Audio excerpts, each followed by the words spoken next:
দলটাকে উপস্থাপন করতে দেওয়ার জন্য আমাদের পাঠ ছিল 19, যেটা হচ্ছে কম্পিউটারের সচেতন ব্যবহার। আমাদের কাজটি করতে দেওয়ার পর বলা হয়েছিল যে এই কাজটি করার পরে মূল ভাবটা লেখার জন্য আমরা মূলভাবটা প্রস্তুত করে একটি খাতায় লিখেছি।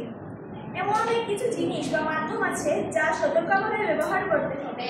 আমাদের যদি একটা ছোট কাঠি দেওয়া হয় গাছের ডাল কাটতে, তাহলে কত চেষ্টা করলেও কাটতে পারবো না। আমরা একটি ধারালো দা দেওয়া হয়, কয়েক মুখ দিয়ে সেটা কাটতে পারবো। আমি যদি ছোট কাঠি অসতর্কভাবে ব্যবহার করি, তাহলে হাতে ও পায়ে বড় জোর একটু খোঁচা লাগবে। কিন্তু ধারালো দা অসতর্কভাবে ব্যবহার করলে ভুল জায়গায় খুব লাগলে আমরা ভয়াবহ রক্তাক্ত হতে পারি।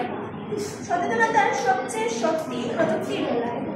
প্রযুক্তিতে সচেতনভাবে ব্যবহার করলে বড় সর্বনাশ হবে।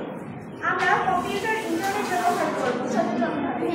কম্পিউটারে বিভিন্ন খারাপ জায়গা আছে যেখান থেকে আমাদের অনেক দূরে থাকতে হবে। ইন্টারনেটে অনেক অপরিচিত লোক আছে, তাদের সাথে আমাদের যোগাযোগ হয়ে যেতে পারে। না বুঝে আমরা তাদের বিশ্বাস করে আমাদের নাম, ঠিকানা, ফোন নাম্বার, ছবি, পাসওয়ার্ড দিব না। তারা সেগুলো অসৎ কাজে ব্যবহার করতে পারে। তাই আমাদের কম্পিউটারে ইন্টারনেট ব্যবহার করার প্রথম নিয়ম অপরিচিতদের নিজের ব্যক্তিগত তথ্য না দেওয়া। ইন্টারনেটে আমরা কারোর সাথে অসংযত ব্যবহার করব না। কম্পিউটারে ইন্টারনেটে ব্যবহারের জন্য আমাদের এই নিয়মগুলো মানতে হবে। নিয়ম নাম্বার 1, ইন্টারনেটে কখনো অপরিচিতদের নাম, ঠিকানা, পাসওয়ার্ড দিব না। কখনো ইন্টারনেট আমাদের চোখের আড়ালে ব্যবহার করব না। 3, ইন্টারনেটে ব্যবহার করব আনন্দের জন্য, কারোর ক্ষতির জন্য নয়। তাদের সাথে অশালীন আচরণ করব না।